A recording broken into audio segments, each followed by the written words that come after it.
Welcome once again, Gerald Brown of SiriusXM NBA Radio, as well as Mad Dog Sports Radio. This is Heavy in the Paint right here on 19 Media Group. And let's switch gears right now. Bring on the gentleman, outstanding podcast, the Jets podcast. Yes, it's all about the Jets, Jets podcast.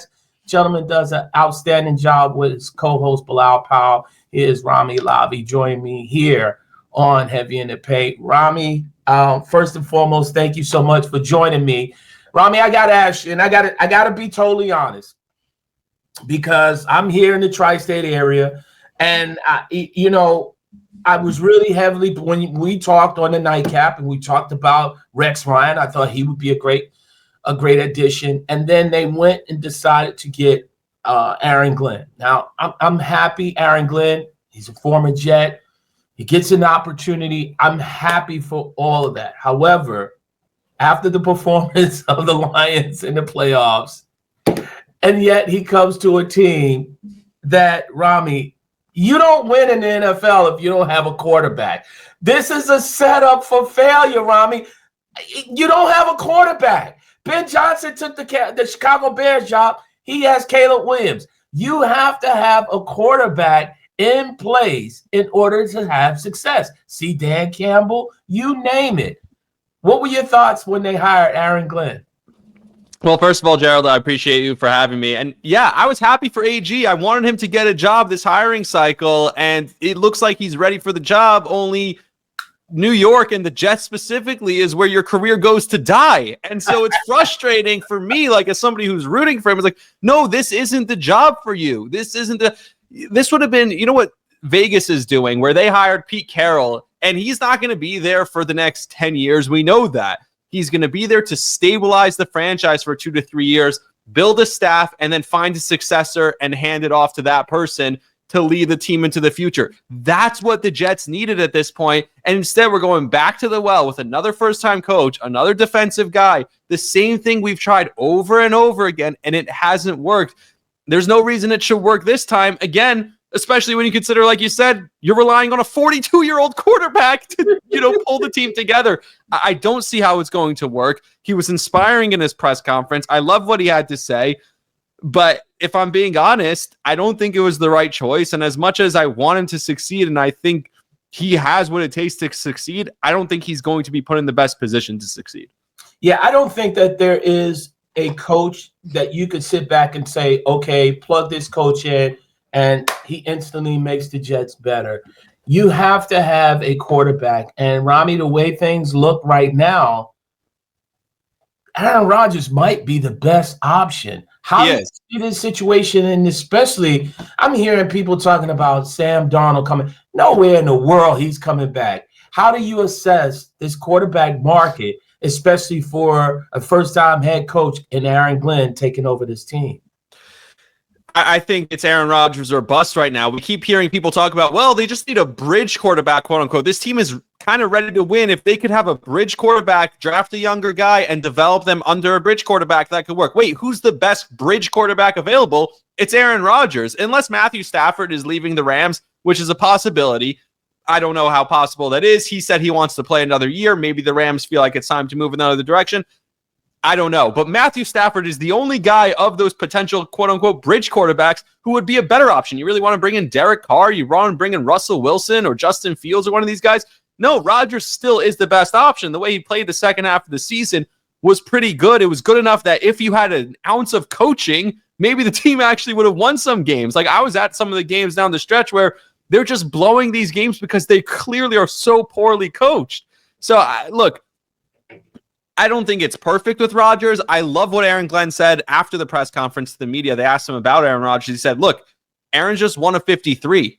So we're working on the entire roster as a whole. If Aaron Rodgers comes back as one of 53, I truly believe he can be successful. The problem with the Jets the last 2 years was he was the one running the show. And you and I talked about that on that night, that it was the Aaron Rodgers show, bringing in his buddies from Green Bay, bringing in his offensive coordinator. It's not going to be that way anymore. If you want to sign up and play with us, Aaron Rodgers, and you want to play as part of the 53-man roster and part of the team, I think they can have some form of success with him, at least make the playoffs, break the streak of not making the playoffs since 2011, break the streak of not having a winning season since 2015.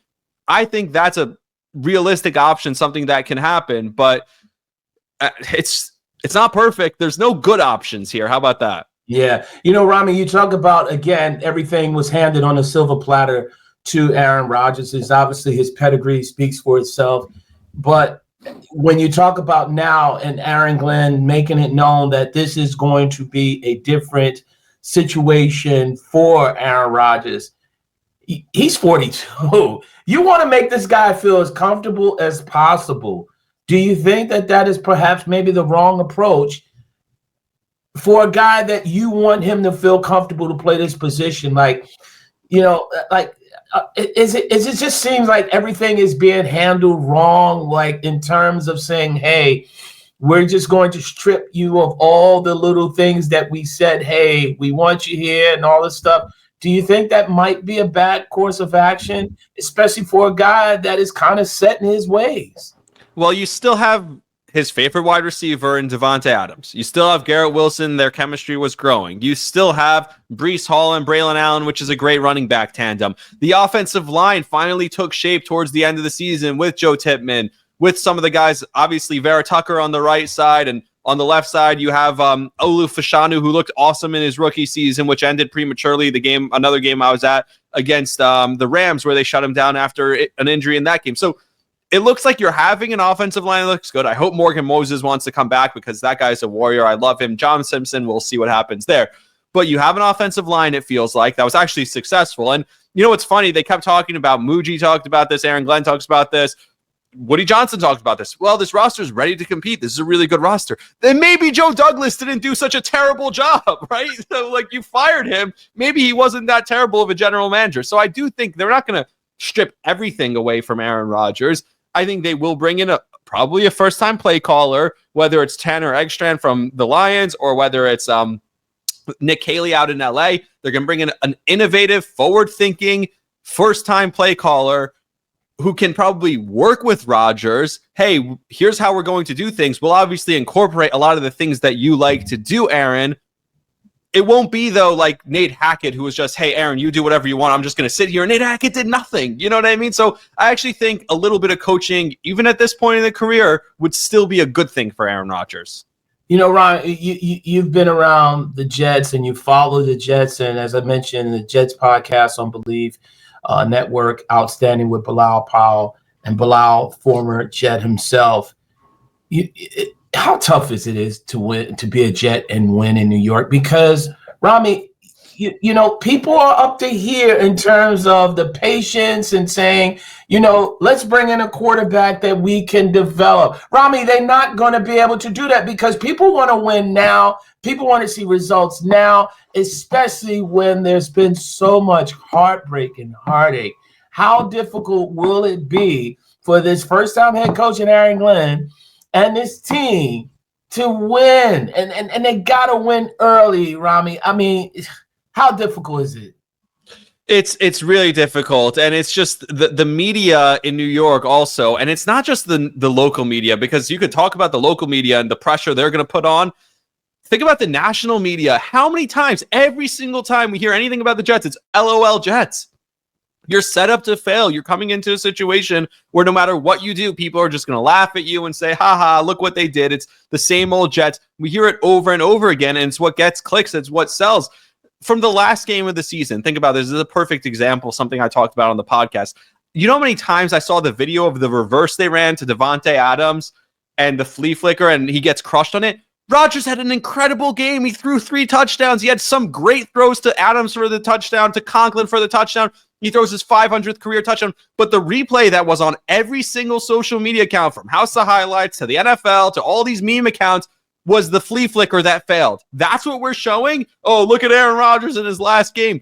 He was awesome in that game. He really was. He had one play that didn't work, and that's what's being pointed out. So you're set up to fail. It's a problem, and I think it's how we cover them. It's how we look at them. And don't forget, it's the Jets themselves who bring these problems onto themselves because they haven't earned the right to be viewed at positively. So if a lot of Jet fans, and if you look at like the freeform media, if you look at Jets content creators, if you look at Jets YouTubers and all that type of stuff, they're actually very pro the Aaron Glenn hire. And all of a sudden, Jets fans are hyping themselves up. So we see this every offseason. Jets fans all of a sudden hype themselves up again. And I'm like, guys, are you not seeing this? It's the same thing over and over again. So it's funny, all those people who are hyping the Jets up again, why do you give the benefit of this doubt to the franchise? Oh, this time's going to be different. Why? They asked Woody Johnson that question. You've done this about every 2 to 5 years at this point, introducing a new GM and head coach. Why is this time going to be different? He said, do you see those two men over there? You said that about Adam Gase. You said that about Todd Bowles. You said that about Robert Saleh. Why is this time different? And he couldn't give a real answer because he did the exact same thing. If he had went with John Gruden, who I know has his issues, but he's a veteran who's won in the league. If he had even went with Rex Ryan, who has his issues, but he's a veteran who's won in the league. Pete Carroll, like I mentioned earlier, Mike McCarthy, who all he's ever done is win. If you brought one of those people in there, you could point to a track record and say, boom, that's why it's going to be different this time.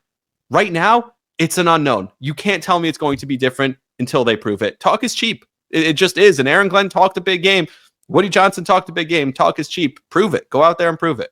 Yeah. Rami, put your GM hat on and you have the opportunity to sit down and you're going to look into that camera and you're going to talk to Aaron Rodgers to A, convince him to come back, B, why you still believe in him, and C, what could potentially possibly be the outcome of this season if everybody's all on the same page and it's starting with management.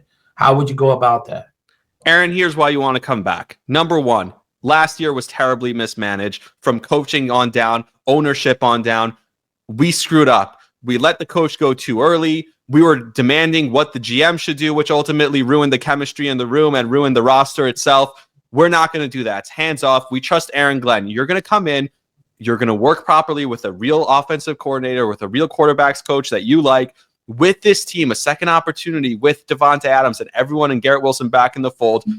You don't want your career to end the way it just did. You want to go out on top on the field. You want to go out looking like the Aaron Rodgers of old. And if we have a winning season this year and you play the way you did in the second half of the season, they'll remember you as the great Aaron Rodgers and you'll go out on your own terms. Second, you could change the narrative about who you are as a person. So many people talk about how angry you were at Green Bay when they drafted Jordan Love. We're going to draft a young quarterback. Here you have an opportunity to teach this young quarterback and change the narrative about who you've been as a teammate and as a person, which we know you're a great person, but the narrative around you is that you're not a great teammate. You can change that by coaching up a young quarterback who we're going to draft behind you. And here's why it's going to be different. We believe in this team. We believe in this coaching staff. The biggest difference last year for us was coaching. This roster is good enough to win. We can win 11 games, go into the playoffs, and once we get there, anything can happen. Hey, guess what? Joe Burrow, Lamar Jackson, Josh Allen, none of those guys could beat Patrick Mahomes. Why can't you? If anyone can do it, you can do it. Who knows? Anything can happen. Let's just make the playoffs one last ride, and you could ride off into the sunset, leaving the franchise in a better place than you found it. And that way, this whole Jets era of your career doesn't look like an entire disaster. Yeah, that's very convincing and very, very. Did I cover all three? I'm not sure. You did. You definitely did. Rami, keep your GM hat on because the draft is right around the corner. You're looking at this Jets team. You mentioned about drafting a quarterback. Give me a name that you would want to take as a quarterback and groom for that position, and then also just share where you would think this team really needs to upgrade in what areas. So I think as far as where they need to upgrade in the draft, everything starts on O-line and D-line. That's what did it for the Detroit Lions, right? They had the best offensive line in the league, which I think the Jets are getting towards that point. You have the stud left tackle, you have a right guard, you have a center. That's a shell of an incredible offensive line. Oh, and by the way, they're all within their first 3 years of their career. They're young. So that's going to be huge for the Jets. I think the offensive line is really good. If you can get another defensive tackle to play next to Quinnen Williams, that was the biggest hole on this defense this year, in my opinion, was the defensive tackle. They did not get any pressure. They couldn't stop the run. Get a defensive tackle who can play next to Quinnen Williams. I believe in Will McDonald and Jermaine Johnson coming off the injury on the outside. If you put Quinnen Williams next to a defensive tackle who's good enough that he could get some pressure, he can stop the run, that's where I think they should go at the top of the draft. As far as quarterbacks, there's two names I'll give you. Because one, if you're looking in the draft, a day 2 pick, maybe even a day 3 pick, You're looking at Jalen Milroe from Alabama, right? A guy who can be a really good quarterback in this league potentially, but he is not a finished product by any means. He would have to sit for a year or two. It's a very different offense than Aaron Rodgers. And I talked about this with Bleav. I also talked about this with Tiki Barber at WFAN. How do you develop a quarterback when you're Aaron Rodgers? You're trying to teach a young quarterback, and his skill set is so wildly different than you. He'd be a running quarterback. He'd be, a read option. He'd be similar to Jaden Daniels or Lamar Jackson or, some of the guys we see in the league now, right? Jalen Hurts, who's in the Super Bowl again. It's a totally different style of play. Even Josh Allen, I would consider the dual threat quarterback. How many designed runs? The first play of the game against the Chiefs was a designed run for Josh Allen. So it's definitely different, but there's still some basic quarterback, I guess, things that Aaron Rodgers can pass down as one of the best to ever do it, can pass down. The other option, and I don't know why no one's talking about this, and maybe I'm totally misinformed, is Jordan Travis. There's a kid who would have been a top pick from Florida State who was really good, and he's just sitting there on the roster. I mean, am I crazy to think that maybe they can try and turn him into something? We know he's coming off an injury, but without the injury, he was going to be one of the top prospects in the draft.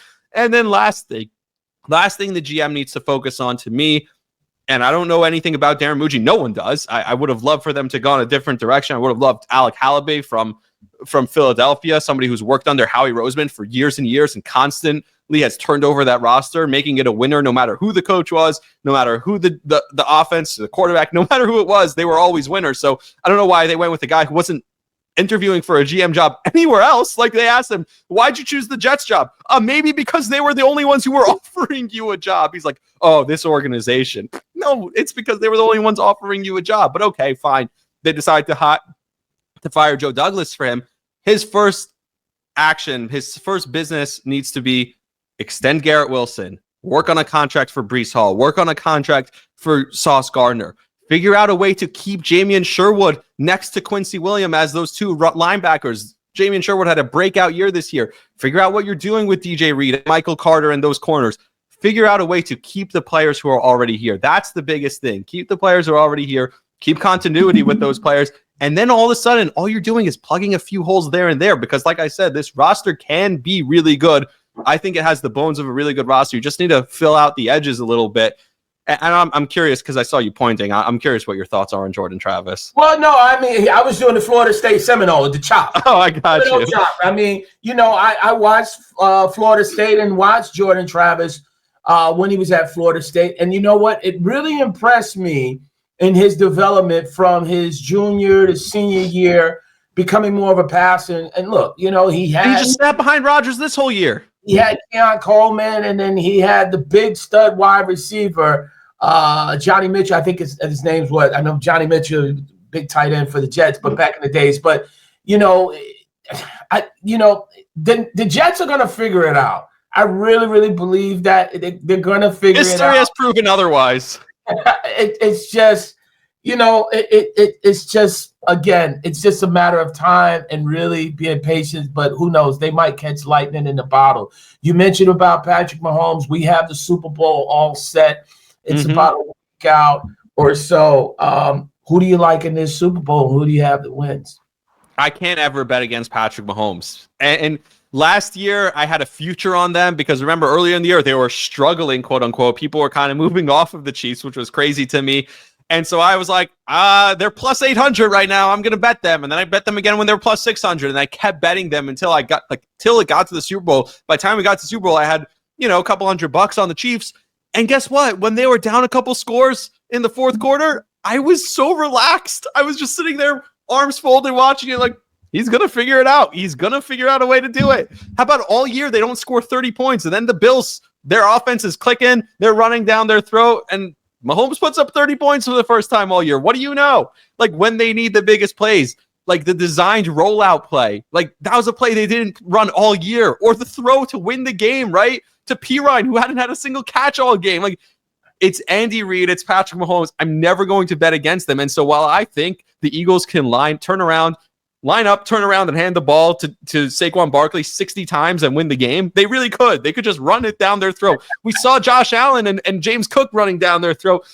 I don't know. Something tells me Spags is going to find some sort of way to trick up Jalen Hurts late in this game, like he did to Josh Allen.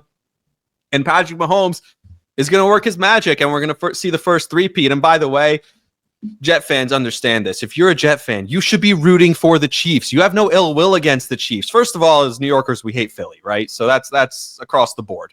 But second of all, we have no ill will towards the Chiefs. If anything, we want them to overtake the Patriots dynasty and Tom Brady and Bill Belichick. So root for the Chiefs, root for greatness, and appreciate the greatness. There are so many people who are constantly moaning and bitching about, the Chiefs and they keep getting the calls and over. Stop it.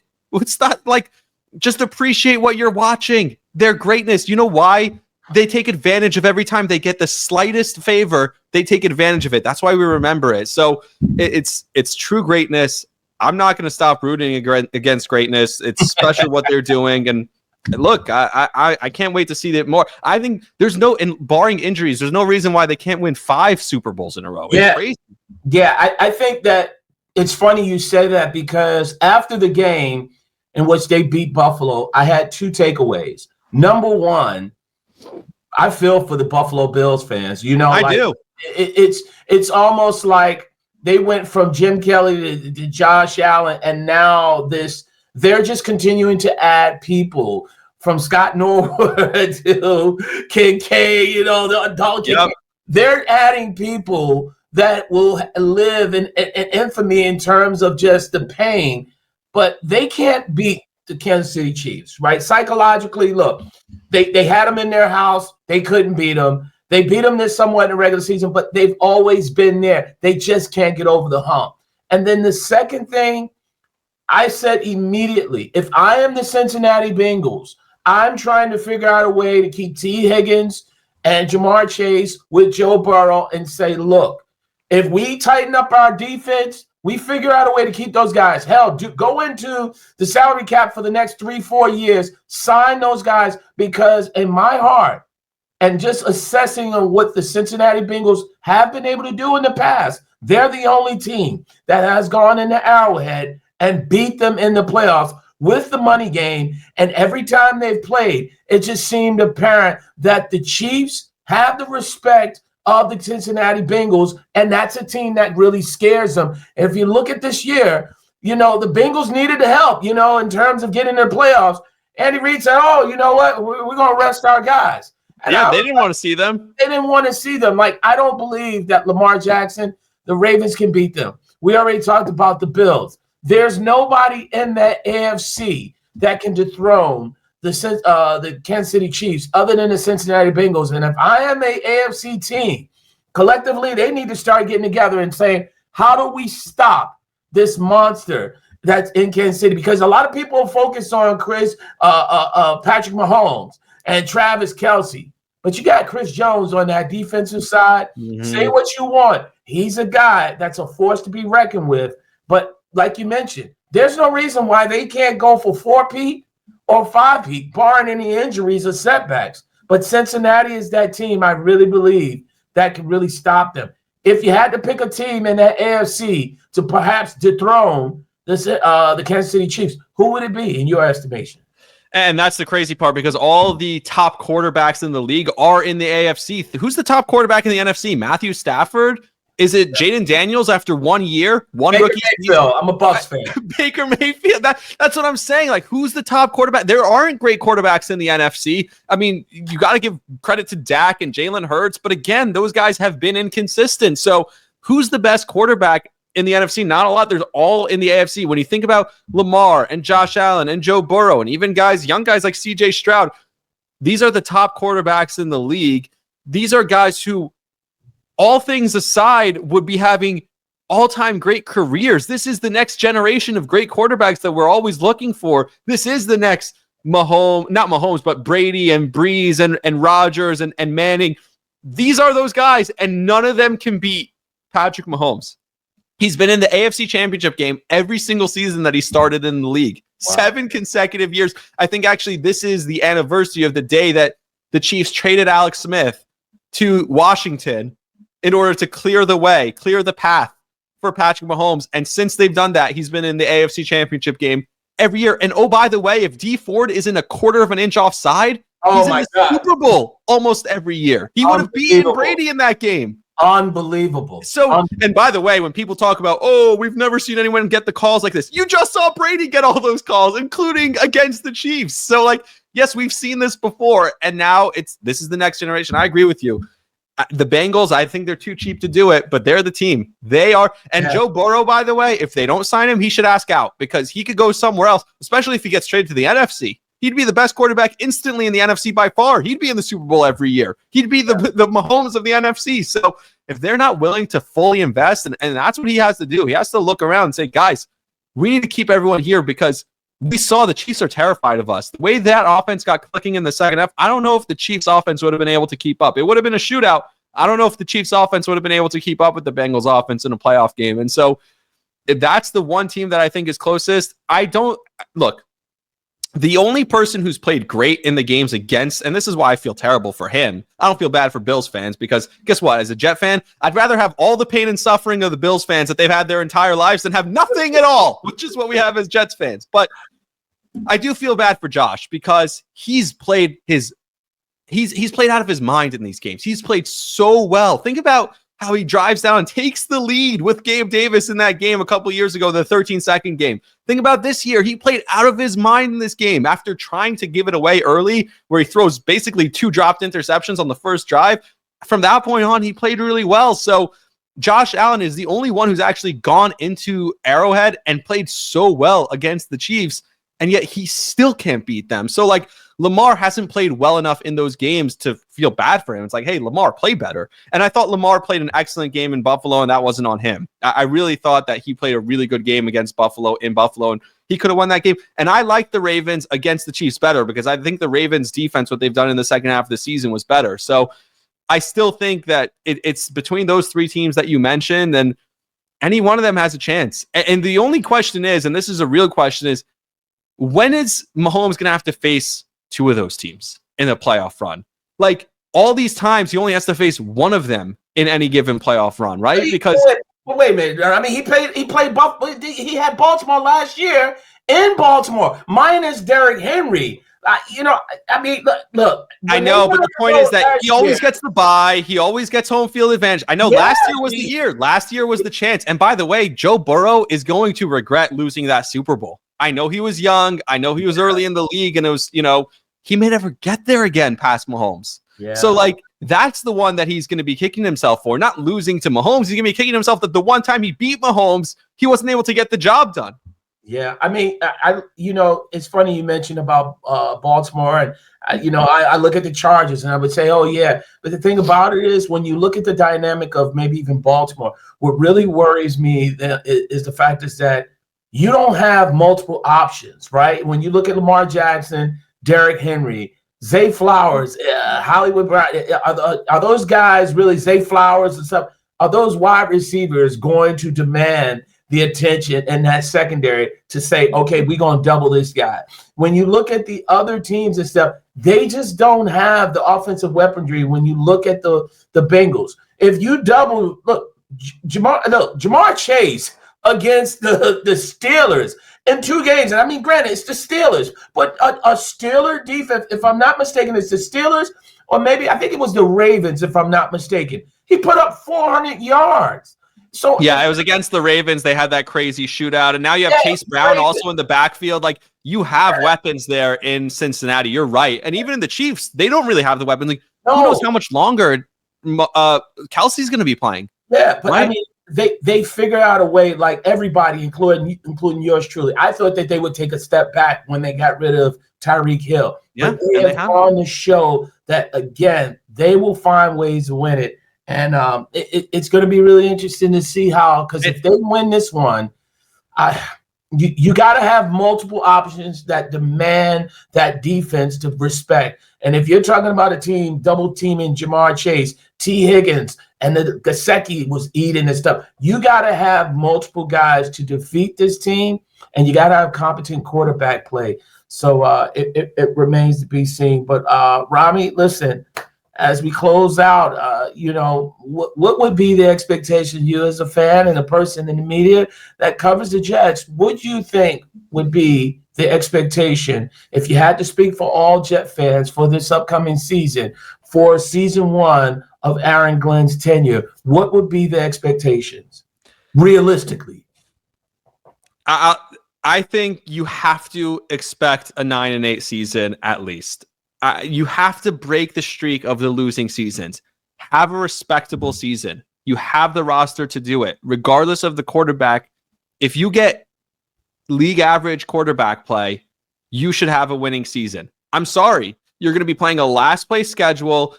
You're a bad team, right? Like, just beat the teams you're supposed to beat and look different. That's what I want to see. I don't want to see the penalties. I don't want to see the mindless plays.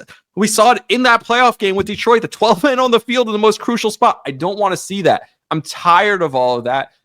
I just want to see, like, gain a little bit of the respect back. And that's why I said, like, my expectation would be the same if they had brought in a veteran head coach. It would just be gain a little bit respect back. Start to build towards a franchise that can be respected. That's all. But the team is built to win now. I mean, you got, and that's the frustrating part of it. And by the way, we just got done talking about all the good teams in the AFC. Even if they would win now, to what extent can they win? They're built to win now. Can they beat the Chiefs? Can they beat the Ravens in a playoff game? Can they beat all these teams who have been there time and time again? Probably not. Well, we'll have to see. Rami, where can people listen to the podcast and everything that you have going on?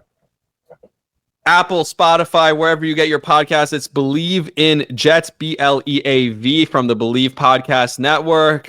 You could find me on social media. I'm on Instagram, Twitter, TikTok. It's all my name, RamiLavi, either with an underscore or a dot. YouTube as well. It's the Rami Lavi Podcast, but I post all the Bleav in Jets stuff there as well. So you can find everything on my page on YouTube. And then WFAN in New York City. If you're listening once in a while, we obviously are on there a bunch, and I do the digital content for them as well. So follow all the WFAN social accounts also.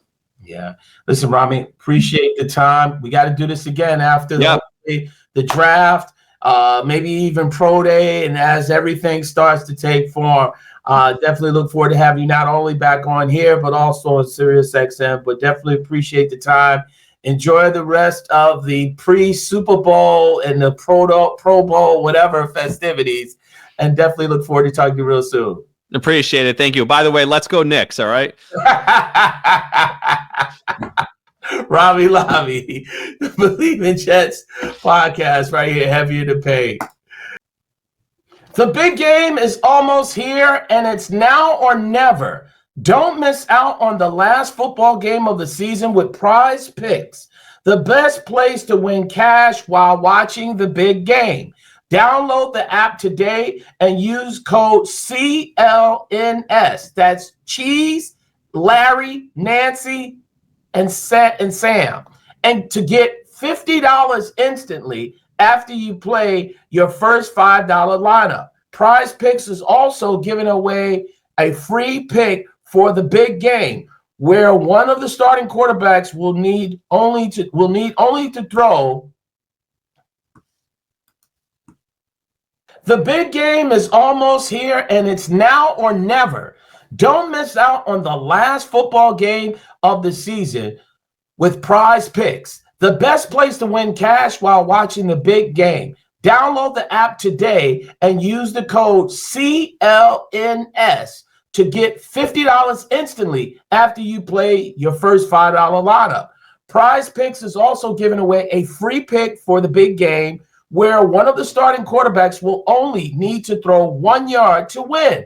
If you're correct on at least one more stat projection, you win real cash.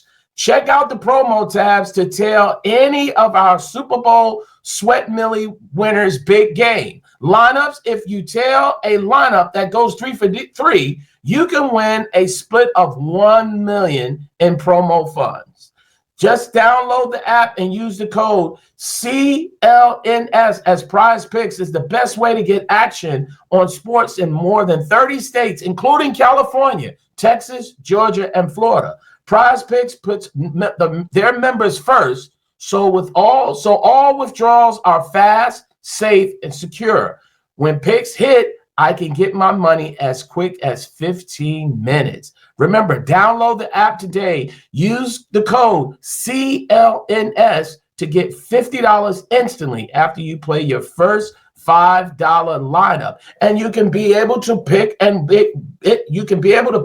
on certain things as, well, Patrick Mahomes only needs to one passing yard for you to win one square. Philadelphia versus Kansas City is the big game. Will Saquon Barkley rush for more than 112 yards? Will Jalen Hurts pass for more than 215 yards? Will Travis Kelce have more than 62 receiving yards? Or how about will Xavier Worthy have more than 56 receiving yards? Reminder to check Prize Picks for up-to-date player projections.